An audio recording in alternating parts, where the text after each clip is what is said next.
दोस्तों एक बार फिर से स्वागत है आप सभी का एक और क्राइम स्टोरी के साथ। स्वाति और राजेश की एक गलती उन पर भारी पड़ गई। उस दिन अस्पताल के रूम में अगर राजेश वो मटन सूप पी लेता तो शायद दोनों की साजिश का किसी को पता नहीं चलता।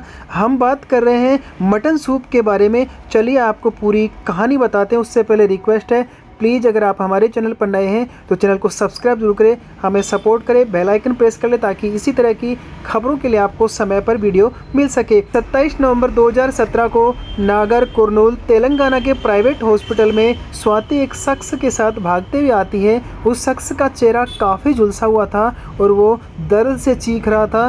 हॉस्पिटल में मौजूद सभी लोग ये मंजर देखकर सहम गए थे।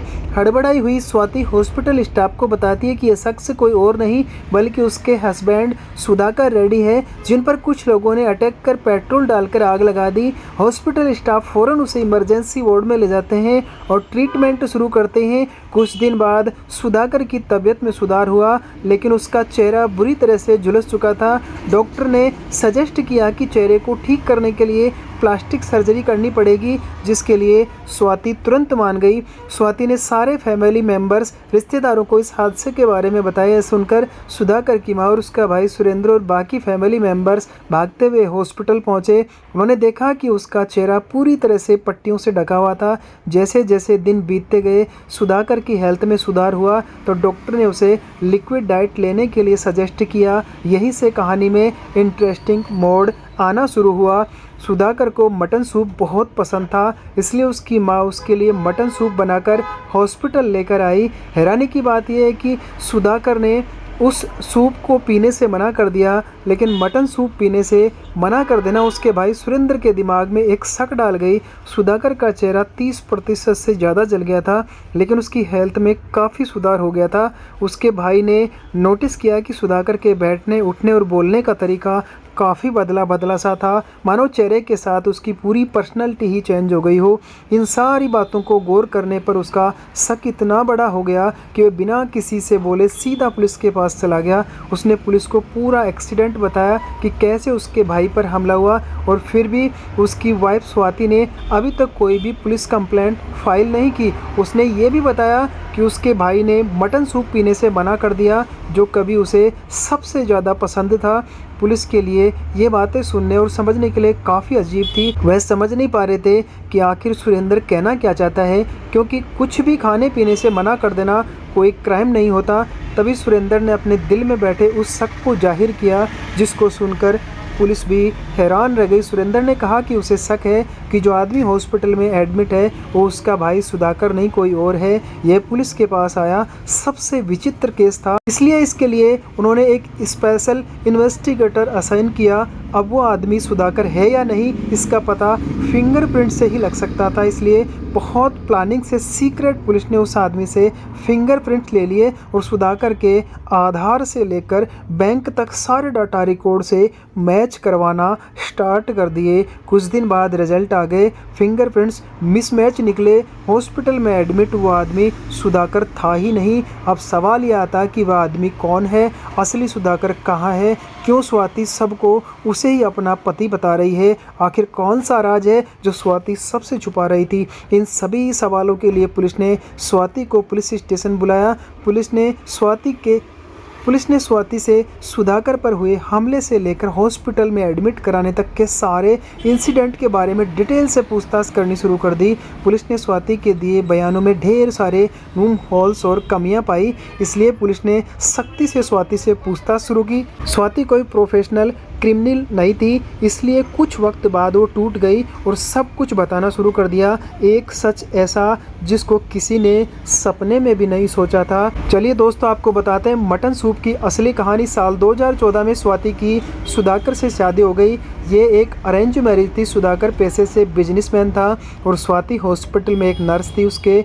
2 छोटे बच्चे थे, एक बेटा दर्शित और छोटी बेटी हर्षिता। शादी के कुछ सालों बाद स्वाति को बैक पेन शुरू हो गया था। जब दर्द बर्दाश्त से बाहर हो गया तो वह सुधाकर के साथ डॉक्टर को दिखाने गई। डॉक्टर ने स्वाति को एक फिजियोथेरेपिस्ट सजेस्ट किया।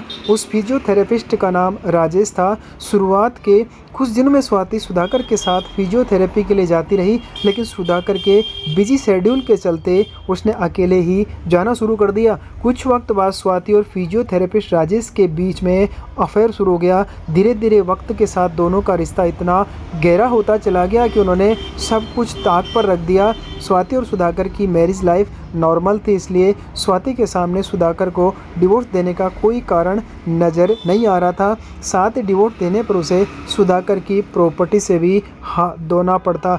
दिमाग में जब फितूर सवार हो जाए तो बिना किसी लगाम कहाँ चला जाता है। इसका यह केस सबसे अच्छा एग्जाम्पल है। स्वाति और राजेश के दिमाग में तरह तरह की प्लानिंग चल रही थी, जिसको उसने राजेश के साथ शेयर किया। इस मूवी के एक पार्ट में दिखाया गया है कि कैसे प्लास्टिक सर्जरी से एक इंसान को दूसरे इंसान में बदला जा सकता है। दोनों ने मिलकर उस फिल्म को 20 से ज़्यादा बार देखा। उसके बाद बेहिसाब सनक पाले स्वाति ने एक ऐसा प्लान बनाया जिस पर आपको जल्दी विश्वास नहीं होगा।